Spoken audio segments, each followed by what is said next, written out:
जय हिंद दोस्तों, welcome to RLGS study YouTube channel. आज की वीडियो में हम बात करेंगे हिमाचल प्रदेश की नदियों से संबंधित महत्वपूर्ण प्रश्नों के बारे में, जिसमें कि हिमाचल की प्रमुख नदियां जो रावी, ब्यास, सतलुज, चिनाब और इन सभी नदियों की कुल लंबाई, इनका वैदिक नाम, संस्कृत नाम और इनसे संबंधित एग्ज़ाम में पूछे जाने वाले महत्वपूर्ण प्रश्नों के बारे में बात करेंगे।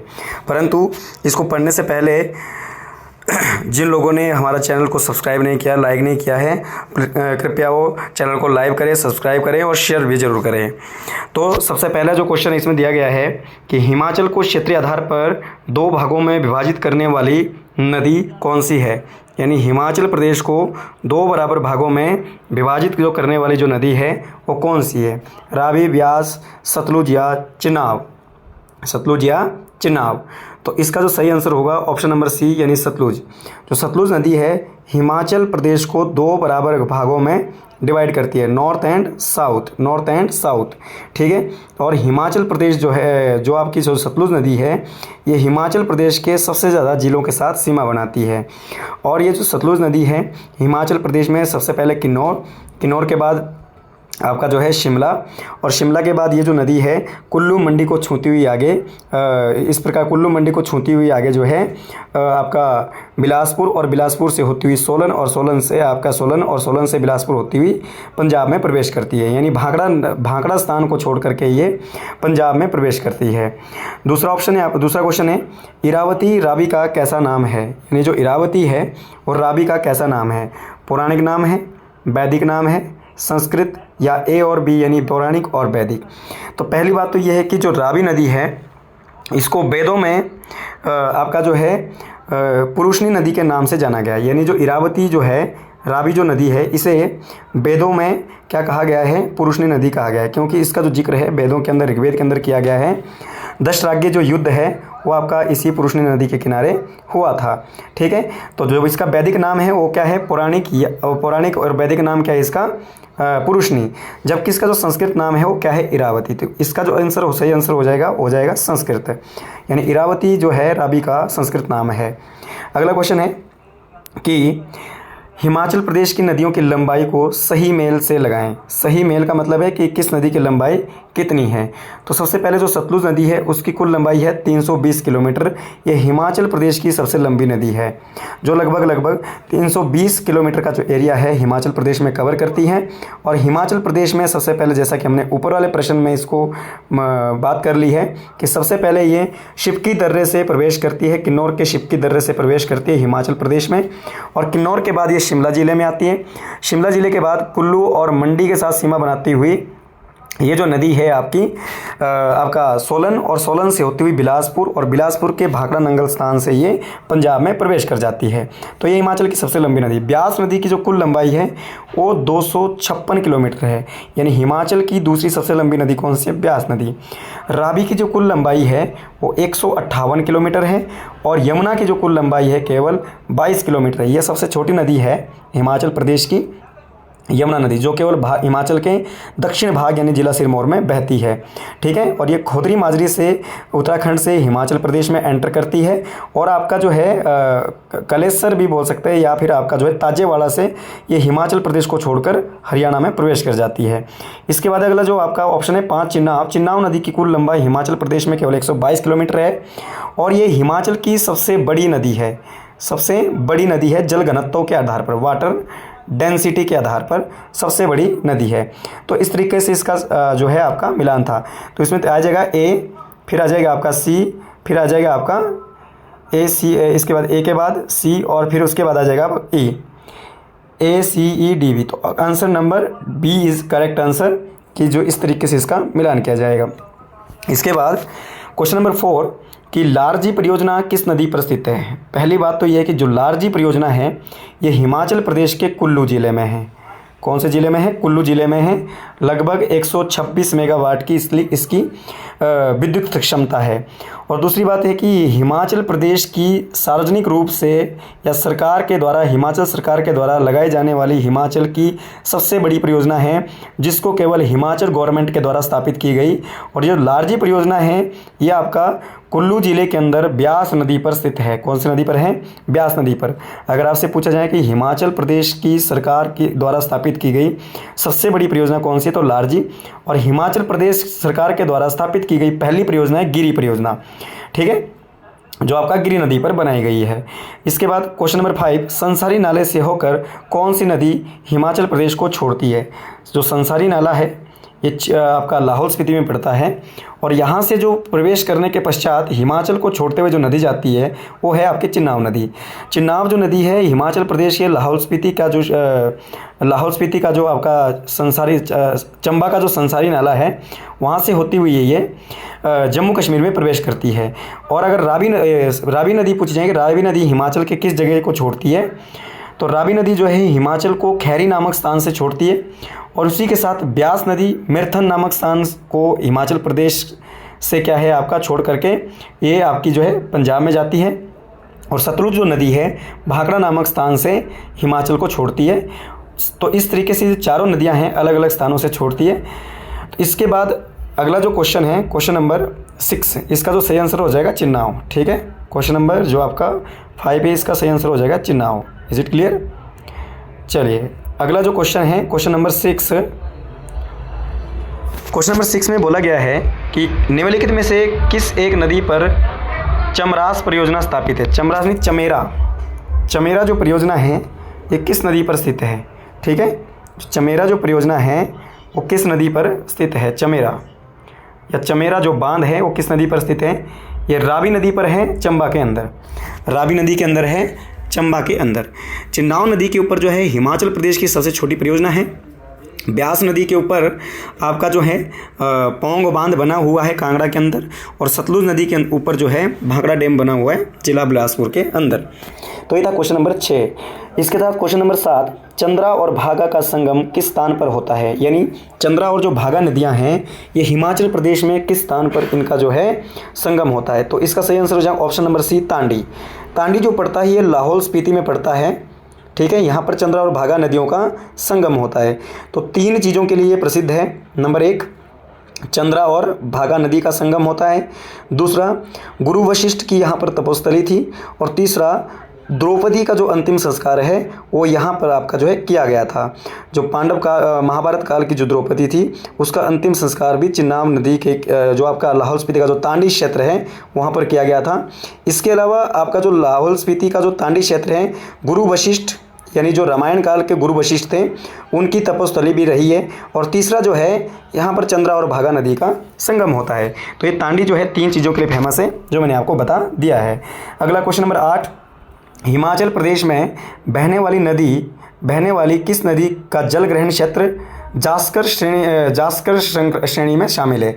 मतलब कि हिमाचल में कौन सी नदी ऐसी है जो जास्कर रेंज में बहती है? तो जास्कर रेंज में बहने वाली जो नदी है वो है सतलुज, क्योंकि सतलुज जो नदी है हिमाचल प्रदेश में प्रवेश करने के लिए वो किन्नौर के शिपकी से प्रवेश करती है। कहाँ से? किन्नौर के शिपकी से प्रवेश करती है। और किन्नौर का जो कुछ क्षेत्र है वो जास्कर श्रृंखला में पड़ता है, जिसमें कि आपकी शिला चोटी हिमाचल प्रदेश की सबसे ऊंची चोटी है। तो उसी एरिया से होकर जो है सतलुज नदी हिमाचल प्रदेश में प्रवेश करती है, और इसी कारण से जास्कर श्रृंखला में बहने वाली हिमाचल की जो प्रमुख नदी है वो है आपकी सतलुज नदी। अगला, घूगरखड और शेरखड हिमाचल की कौन सी नदी की प्रमुख सहायक नदी है? तो ये आपने ध्यान रख लेना, ये जो है ये आपकी ब्यास नदी की सहायक नदियां हैं, ठीक है, ब्यास नदी की सहायक नदियां हैं। अगला, यमुना की सहायक की अगर बात करें तो इसकी जो सहायक नदी है जैसे गिरी नदी है, टोंस नदी है, इसके अलावा आपकी जो है बाटा नदी है, ठीक है, ये इसकी सहायक नदियां हैं। सतलुज की अगर सहायक नदियों की बात करें तो स्पीति नदी इसकी सहायक नदी है, ठीक है। चिन्नाव की अगर बात करें तो आपकी जो है इसकी भी बहुत सारी सहायक नदियां हैं, चिन्नाव आपकी लाहौल स्पीति और चंबा के अंदर, ठीक है। क्वेश्चन नंबर 10, इसमें बोला गया कि हिमाचल प्रदेश की कौन सी नदी भाखड़ा नंगल परियोजना से जुड़ी हुई है। जैसा कि हम पिछले क्वेश्चन में बात कर चुके हैं कि जो भाखड़ा नंगल जो बांध है वो बिलासपुर ज़िले के अंदर सतलुज नदी के ऊपर बना है। ठीक है, तो आपकी हिमाचल प्रदेश की जो नदी है वो सतलुज नदी है जिसके ऊपर भाखड़ा नंगल बांध बनाया गया है। और इसी भाखड़ा नंगल बांध के बेसिन पर हिमाचल प्रदेश की सबसे बड़ी कृत्रिम झील गोविंद सागर जो झील है वो इसी नदी के ऊपर बनाई गई है। क्लियर, जो हिमाचल प्रदेश की सबसे बड़ी कृत्रिम झील है, मानव निर्मित झील है। जबकि हिमाचल प्रदेश की सबसे बड़ी जो प्राकृतिक झील है वो रेणुका झील है, जो सिरमौर जिले के आपका जो है रेणुका में स्थित है। क्लियर, तो ये भी आपने बात ध्यान रख लेनी है। क्वेश्चन नंबर 11 में पार्वती घाटी किस प्रमुख नदी के साथ संबंधित है। जो पार्वती घाटी है वो हिमाचल प्रदेश के किस एक नदी से संबंध रखती है। तो जो पार्वती है, पार्वती जो क्षेत्र है ये कुल्लू में पड़ता है। और जो पार्वती नदी है ये ब्यास की सबसे बड़ी सहायक नदी है। आपकी जो पार्वती नदी है ये ब्यास की सबसे बड़ी सहायक नदी है। क्लियर, तो ये भी आपने बात ध्यान रख लेना है। तो जो पार्वती नदी और ब्यास नदी का संगम होता है ये होता है आपका भुंतर। तो जो भुंतर है हिमाचल प्रदेश का सबसे पुराना एयरपोर्ट भी है, जो लगभग 1965 में बनाया गया था। हिमाचल प्रदेश के अंदर केवल 3 आपके जो है एयरपोर्ट है, जिसमें एक है भुंतर, दूसरा है जुबरहट्टी और तीसरा है गग्गल। गग्गल आपका कांगड़ा में, जुबरहट्टी आपका शिमला में और भुंतर आपका कुल्लू में। क्लियर, तो ये पार्वती जो आपकी नदी है या पार्वती जो घाटी है ये ब्यास नदी के दाएं और बाएं, यानी ब्यास नदी की जो सहायक नदी है पार्वती नदी, उसका दाएं और बाएं। और इसी पार्वती नदी के ऊपर जो हिमाचल प्रदेश की सबसे बड़ी जो परियोजना है, जो प्राइवेट सेक्टर की पार्वती परियोजना, लगभग 2051 मेगावाट की परियोजना इसी नदी पर बनी हुई है, जिनको लगभग 5 राज्यों के आपके जो सहयोग से बनाया गया है, चाहे दिल्ली, राजस्थान, गुजरात, इस तरीके के 5 राज्यों की सहायता से इसको बनाया जा रहा है। और अभी भी जो कार्य है वो कंस्ट्रक्शन पर है। अगला क्वेश्चन नंबर 12, कौन सी नदी हिमाचल से निकलती है परंतु पंजाब और पाकिस्तान में सिंचाई की रीढ़ इसको माना जाता है। इस वेरी वेरी इंपॉर्टेंट पॉइंट कि निकलती कहाँ से, हिमाचल से, परंतु पंजाब और पाकिस्तान में से सिंचाई की, इरिगेशन की जो है रीढ़ माना जाता है। तो उसका सही आंसर होगा सतलुज नदी। सॉरी, आपकी जो है इसका सही आंसर होगा सतलुज नहीं, बल्कि आपका इसका सही आंसर होगा आपकी ब्यास नदी। रावी और ब्यास दोनों हो जाएगा, रावी और ब्यास। ठीक है, ये थोड़ा क्वेश्चन गलत है, ऑप्शन गलत दिए गए इसमें। तो रावी और ब्यास ये दोनों की दोनों हिमाचल से निकलती है। ठीक है, हिमाचल से इनका उद्गम होता है। खास करके आपका रावी नदी निकलती है बड़ा बंगाल से, ब्यास नदी निकलती है रोहतांग दर्रे से। तो ये जो दोनों नदियां हैं पाकिस्तान में जाकर ये सिंचाई के लिए उपयुक्त मानी जाती है। ऐसा इसमें से सतलुज भी आपकी जो है पाकिस्तान जाती है, परंतु इसका उद्गम हिमाचल प्रदेश से नहीं होता। ये हिमाचल प्रदेश के बाहर यानी भारत के बाहर से तिब्बत के मानसरोवर और मानसरोवर के राकसताल से ये आती है। ठीक है, तो इसका जो आंसर होगा सी और डी आपका आंसर हो जाएगा। क्वेश्चन नंबर 13 कि निम्नलिखित में से कौन सी नदी सिंधु जल संधि, अभी जो चर्चा में था सिंधु जल समझौता भारत और पाकिस्तान के बीच का, ये एग्जैक्टली हुआ था 19 सितंबर 1960 को भारत और पाकिस्तान के बीच में किया गया था। ठीक है, जो अभी हाल ही में न्यूज़ में यानी चर्चा में रहा था। ठीक है, जिसको वर्ष 2025 में भारत के प्रधानमंत्री नरेंद्र मोदी के द्वारा स्थगित कर दिया गया था। जबकि ये जो समझौता हुआ था 19 सितंबर 1960 को हुआ था, नदियों को लेकर के ये हुआ था, जिसमें आपकी जो है सिंधु नदी, झेलम नदी, रावी, ब्यास, चिनाब और सतलुज नदी के ऊपर जो है ये आपका जो है पानी को लेकर के ये समझौता हुआ था। तो इसमें पूछा गया है कि कौन सी नदी जो है ऐसी है जो सिंधु जल समझौता 1960 के अंतर्गत भारत अंतर्गत पाकिस्तान को सौंपी गई नदियों में शामिल है। तो इसमें जो शामिल जो नदियां हैं वो आपकी सतलुज नदी भी है। ठीक है, इसमें ब्यास नदी भी है और इसमें चिनाब नदी भी है। परंतु ये क्वेश्चन गलत दिया गया है। इसमें जो होना चाहिए था कि इनमें से कौन सी ऐसी नदी है जो सिंधु जल समझौते के अंतर्गत नहीं आती, तो इसमें जो सही आंसर था वो आपका यमुना था। ठीक है, क्योंकि सिंधु जल समझौते के अंदर सतलुज नदी है, ये भी आपका हरिके नगर से होते हुए, पंजाब के हरिके नगर से होते हुए पाकिस्तान जाती है। और आपका जो ब्यास नदी है ये हरिके नगर के अंदर ही सतलुज में समा जाती है। और जो चिनाब नदी है ये आगे जाके त्रिमू नामक स्थान में, पाकिस्तान के त्रिमू नामक स्थान में कश्मीर से होती हुई झेलम नदी में मिल जाती है। तो ये सारी की सारी नदियाँ पाकिस्तान में जाती है, परंतु यमुना एकमात्र ऐसी नदी है जो पश्चिम की ओर न बहते हुए पूर्व की ओर बहती है और गंगा की ये सहायक नदी हो जाती है। और गंगा के सहायक नदी होने के बावजूद ये गंगा और यमुना का जो संगम है ये उत्तर प्रदेश के इलाहाबाद में उत्तर प्रदेश के इलाहाबाद यानी प्रयागराज में यमुना नदी जो है वो गंगा में समा जाती है। ठीक है, तो इसका जो सही आंसर होगा वो होगा ऑप्शन नंबर सी। अगला क्वेश्चन नंबर 14, टोंस नदी का उद्गम कहाँ से होता है? ये जी टोंस नदी है आपकी, ये कहाँ से आती है? तो सबसे पहली बात तो ये कि टोंस नदी है ये रूपीन और सुपीन दो नदियों के संगम से बनती है। एक का नाम है रूपीन और एक का नाम है सुपीन। रूपीन और सुपीन नदियों के संगम से बनती है कौन सी? टोंस नदी। क्लियर, रूपीन और सुपीन नदी। तो अगर रूपीन और सुपीन की अगर बात करें तो रूपीन और सुपीन जो नदियां हैं इनमें से रूपीन आती है शिमला से, सॉरी उत्तराखंड, हाँ शिमला से। रूपीन आती है किन्नौर से और सुपीन आती है उत्तराखंड से। ठीक है, और ये दोनों की दोनों जो नदियां हैं उत्तराखंड के नेटवाड़ में ये दोनों मिल जाती है और इन दोनों के मिलने से आगे टोंस नदी बनती है। तो इसका जो सही होगा आंसर होगा हर की दून। हर की दून का मतलब है जो आपका हरिद्वार का जो दून क्षेत्र है या फिर आपका उत्तराखंड का जो दून क्षेत्र है या दून घाटी है वहीं पर ये इस नदी का उद्गम होता है। जबकि केदारनाथ जो है वो किस नदी के किनारे हैं?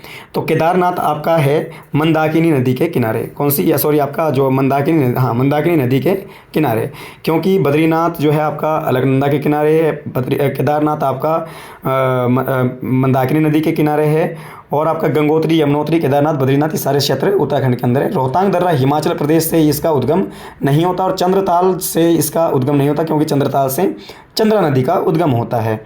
ठीक है, क्वेश्चन नंबर 15, ब्यास नदी किस प्रसिद्ध तीर्थ स्थल के पास से बहती है? तो ब्यास नदी के किनारे कौन सा ऐसा तीर्थ स्थल है जो प्रमुख जो तीर्थ स्थल है श्रद्धालुओं के लिए काफ़ी ज़्यादा प्रसिद्ध है? तो मणिकर्ण। जो आपका जो मणिकर्ण है ये आपका जो है मणिकर्ण जो है ये काफ़ी ज़्यादा टूरिस्ट एरिया है और ये ऐसा तीर्थ स्थल है जो भगवान शिव को समर्पित है। ठीक है, मणिकर्ण अपने आप में एक हॉट वाटर स्प्रिंग है, गर्म पानी का ये चश्मा है। ठीक है, तो इस तरीके से चामुंडा की अगर बात करिए तो ये कांगड़ा में भी है, चंबा में है। पोंग झील आपकी पड़ती है कांगड़ा में। ठीक है, ब्यास नदी के ऊपर। और त्रिलोकीनाथ जो मंदिर है ये आपका उदयपुर लाहौल स्पीति में स्थित है और ये जो है आपका ये जो आपका मंदिर है ये आपकी चिनाब नदी के किनारे है, त्रिलोकीनाथ मंदिर और मृकुला देवी मंदिर। ठीक है, तो ये क्वेश्चन नंबर 15 हमने सॉल्व कर दिया है। क्वेश्चन नंबर 16 में बसपा घाटी का संबंध किस नदी से है? बसपा घाटी ये हिमाचल की सबसे सुंदर घाटी है। हिमाचल की सबसे सुंदर घाटी कौन सी? बसपा घाटी है, जिसे सांगला घाटी के नाम से भी जाना जाता है, सांगला वैली के नाम से भी जाना जाता है। ये हिमाचल की सबसे सुंदर घाटी है जो किन्नौर में स्थित है और जो है ये सतलुज नदी से इसका संबंध है। ठीक है, सतलुज नदी से इसका संबंध है क्योंकि सतलुज की सहायक नदी है बसपा। ठीक है, बसपा और सांगला या फिर बसपा या सांगला किसकी सहायक है? सतलुज की सहायक है, तो इसी कारण से सतलुज नदी का इसका संबंध है। ठीक है, इसके अलावा अगर घाटियों की अगर हम बात करें तो बसपा घाटी के अलावा लाहौल स्पीति में एक घाटी है पतन घाटी। ठीक है, ये भी प्रसिद्ध है। पतन घाटी हिमाचल के किस जिले में है? तो ये आपने ध्यान रखना, लाहौल स्पीति में। इसके अलावा ग्रेप्स वैली यानी अंगूरों की घाटी किसे कहा जाता है, कहाँ पर है? तो अंगूरों की जो घाटी है वो आपका कहाँ पर है? ये भी किन्नौर में है। दूध और शहद की घाटी आपकी चंबा जिले में है। ठीक है, तो इस तरीके से ये आपने ध्यान रखना। क्वेश्चन नंबर 17, हिमाचल में सबसे बड़ी जल विद्युत परियोजना किस नदी पर स्थित है? हिमाचल की सबसे बड़ी जो जल विद्युत परियोजना है इसमें दिया गया ब्यास नदी, पोंग, सतलुज, नाथप्पा झांकड़ी और रावी, चमेरा, यमुना आपकी जो है गिरिनगर। ठीक है, तो इसमें जो ब्यास नदी है बिल्कुल पोंग डैम आपका पोंग जो बांध है वो ब्यास नदी के ऊपर ही बना है। कहाँ पर? कांगड़ा के अंदर। नाथप्पा झांकड़ी परियोजना लगभग 1000 मेगावाट की ये परियोजना है, 1000 मेगावाट की परियोजना है किन्नौर में। चमेरा जो है लगभग 540 जो मेगावाट की है और यमुना जो है आपका गिरी परियोजना जो है गिरिनगर में है, लगभग 40 मेगावाट की ये परियोजना है जो हिमाचल की पहली परियोजना जिसके बारे में हम पहले भी बात कर चुके हैं। तो इन सभी परियोजनाओं में नाथप्पा झांकड़ी सबसे बड़ी परियोजना है जो आपकी किन्नौर जिले में सतलुज के ऊपर स्थित है। तो इसका सही आंसर हो जाएगा option number B. Question number 18, Himachal Pradesh में कौन सी नदी उत्तर से दक्षिण की ओर बहती है? हिमाचल की कौन सी ऐसी नदी है जो नॉर्थ से लेकर साउथ की दिशा में बहती है? रावी, व्यास, चिनाब और गिरी। तो इसका जो सही आंसर हो जाएगा गिरी नदी। क्योंकि जो गिरी नदी है शिमला ज़िले के कुप्पड़ चोटी से निकलती है और शिमला से होते हुए ये सिरमौर, और सिरमौर के आपका जो है सिरमौर में बहने के पश्चात जो गिरी नदी है वो आपका मुकामपुर यानी जो आपका रामपुर घाट पांवटा साहिब में ये यमुना नदी में समा जाती है। तो यमुना और गिरी का जो संगम है मुकामपुर, जिसे कि पांवटा साहिब जिला सिरमौर के अंदर रामपुर घाट के नाम से जाना जाता है, वहाँ पर ये यमुना नदी में समा जाती है। तो गिरी जो नदी है ये सबसे बड़ी सहायक नदी है किसकी, आपका जो है हिमाचल प्रदेश के अंदर सिरमौर ज़िले के अंदर सबसे बड़ी सहायक नदी है यमुना की। परंतु यमुना की अगर सबसे बड़ी सहायक नदी हिमाचल के अंदर देखी जाए तो गिरी है, अदरवाइज हिमाचल प्रदेश के अदरवाइज जो है यमुना की सबसे बड़ी सहायक नदी टॉन्स नदी है। परंतु टॉन्स नदी हिमाचल प्रदेश में आपकी जो है बहती ही नहीं है, ठीक है। टॉन्स नदी जो है और उत्तराखंड और आपका जो है शिमला डिस्ट्रिक्ट के अंदर बहती है। अच्छा, इसके पश्चात जो आपकी गिरी नदी है ये सिरमौर को 2 जिलों में विभक्त करती है, सिरमौर को 2 भागों में विभक्त करती है, गिरी आर और गिरी पार। जो गिरी आर और गिरी पार है इन 2 भागों में विभाजित करने वाली जो नदी है वो भी आपकी गिरी नदी है। तो सिरमौर को 2 क्षेत्रीय आधार पर 2 भागों में विभाजित करने वाली जो नदी है वो गिरी नदी है, यानी हिमगिरी और ट्रांसगिरी। क्लियर। इसके पश्चात क्वेश्चन नंबर 19 में गिरी नदी का संगम यमुना नदी में किस जिले में होता है। जैसा कि हम पहले अभी ऊपर वाले क्वेश्चन में बात कर चुके हैं कि जो गिरी नदी है वो यमुना नदी में कहाँ पर समागम उसका होता है, तो सिरमौर जिले के रामपुर घाट यानी मुकामपुर के अंदर गिरी नदी और यमुना नदी का संगम आपस में होता है, ठीक है।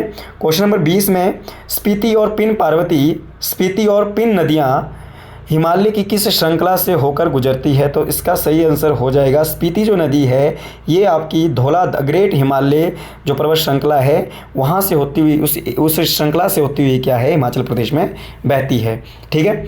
तो शिवालिक जो हिमालय है इसकी ऊंचाई 350 से लेके 1500 मीटर तक के बीच में है।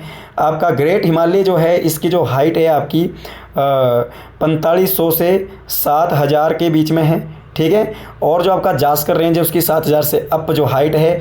धौलाधार और पीर पंजाल जो है ये मध्य हिमालय का ही एक हिस्सा है, मध्य हिमालय का हिस्सा है, यानी लघु हिमालय या फिर इसको लेजर हिमालय बोलते हैं या फिर इसको आंतरिक हिमालय के नाम से भी जाना जाता है। तो ये था क्वेश्चन नंबर 20। क्वेश्चन नंबर 21 की अगर बात करें तो हिमाचल की कौन सी नदी हिमाचल की जीवन रेखा मानी जाती है, तो हिमाचल की कौन सी ऐसी रेखा है जिसे life line of the Himachal Pradesh कहा जाता है, तो इसका तो सही आंसर हो जाएगा सतलुज। क्योंकि सतलुज जो नदी है हिमाचल प्रदेश की सबसे लंबी नदी है, सबसे लंबा एरिया कवर करती है, लगभग 320 किलोमीटर जो एरिया है वो कवर करती है। इसका जो वैदिक नाम है वो शतुद्री है और संस्कृत नाम इसका शतुद्र है। चिन्नाव नदी का जो वैदिक नाम है वो आपका असीकनी है और जो संस्कृत नाम है इसका चंद्रभागा है। यमुना का वैदिक नाम आपका कालिंदी और संस्कृत नाम आपका चंद्रभागा है। इसी तरीके से ब्यास का जो वैदिक नाम है वो अर्जिकिया है और उसी तरीके से इसका संस्कृत जो नाम है वो विपाशा है। तो ये हमने इसमें बात कर ली है। क्लियर। ब्यास जो बहती है 256 किलोमीटर, आपकी यमुना जो बहती है ओनली 22 किलोमीटर, सतलज जो बहती है 320 किलोमीटर और चिन्नाव बहती है 122 किलोमीटर, ठीक है। क्वेश्चन नंबर 22, कौन सी नदी पारंपरिक रूप से अष्टावक्र ऋषि की कथा से जुड़ी है, तो इसका जो सही आंसर हो जाएगा ऑप्शन नंबर ए यानी चिन्नाव। जो चिन्नाव नदी है जो अष्टावक्र जो है अष्टावक्र एक ऋषि थे जो कि आपका जो है जिनका संबंध हिमाचल प्रदेश के जिला लाहौल स्पीति से संबंधित है और ये आपके चिन्नाव नदी से संबंधित है। क्लियर। क्वेश्चन नंबर 23, नूरन खड्ड, सुकर खड्ड और हरोल खड्ड किस क्षेत्र की जल आपकी जो है प्रणाली में आती है, तो इसका सही आंसर हो जाएगा ऊना। ये हरोल जो खड्ड है और आपकी जो सुकर जो खड्ड है ऊना के अंदर जो है ये आपकी प्रमुख सहायक नदियां हैं, ठीक है। क्वेश्चन नंबर 24, पब्बर नदी का जलग्रहण क्षेत्र मुख्यतः किस भू आकृति क्षेत्र में है, तो इसका आंसर आ जाएगा मध्य हिमालय। कौन सा हिमालय? मिडल हिमालय। मिडल हिमालय से ये शिवालिक की तरफ बढ़ती है, ठीक है। सॉरी, आपका मध्य हिमालय में इसका सबसे बड़ा क्षेत्र है। पब्बर नदी जो है ये रोहड़ू में मुख्यतः बहती है और ये जो पब्बर नदी है ये मुख्यतः आपकी यमुना की सहायक नदी है। किसकी? यमुना की, टॉन्स की सहायक नदी, और टॉन्स में मिलने के पश्चात ये यमुना की सहायक नदी बन जाती है, ठीक है। ये जो पब्बर नदी है खासकर रोहड़ू में बहती है और इसी कारण से पब्बर नदी के दाएं बाएं वाला जो क्षेत्र है इसे पब्बर घाटी या रोहड़ू घाटी के नाम से भी जाना जाता है, ठीक है। पब्बर, आंध्रा, टॉन्स ये सारी जो है यमुना की सहायक नदियां हैं। क्वेश्चन नंबर आपका जो लास्ट है 25 क्वेश्चन, सतलुज नदी किस देश से भारत में प्रवेश करती है, तो जो सतलुज नदी है ये तिब्बत के मानसरोवर झील से, मानसरोवर जो झील है वहाँ का जो राकस्थाल से हिमाचल प्रदेश में शिपकी यानी किन्नौर के शिपकी से प्रवेश करती है और हिमाचल में बहने के पश्चात ये पंजाब, और पंजाब में बहने के पश्चात ये जो नदी है आगे जा कर के पाकिस्तान में सिंधु नदी के साथ ये संगम हो जाता है, और इसी तरीके से सिंधु नदी के साथ मिलने के पश्चात जो सिंधु नदी है वो अरब सागर में गिर जाती है। तो ये था क्वेश्चन नंबर 25, हिमाचल की नदियों से संबंधित जो है महत्वपूर्ण प्रश्न। तो इस तरीके की आपके जो है मॉक टेस्ट लगाने के लिए आप चैनल को सब्सक्राइब करें, लाइक करें, शेयर करें, ताकि इस प्रकार के जो महत्वपूर्ण प्रश्न के बारे में हम यहाँ पे विस्तार से बात कर सकें। इसी के साथ जो अगले टॉपिक जो रहेगा हिमाचल प्रदेश की चोटियाँ, अलग अलग टॉपिक को लेकर के अलग अलग जो महत्वपूर्ण प्रश्न यहाँ पर मैं आपको सॉल्व कराऊंगा। उसके लिए आप चैनल को लाइक करिएगा, सब्सक्राइब करिएगा और शेयर भी जरूर कीजिएगा। Thank you so much.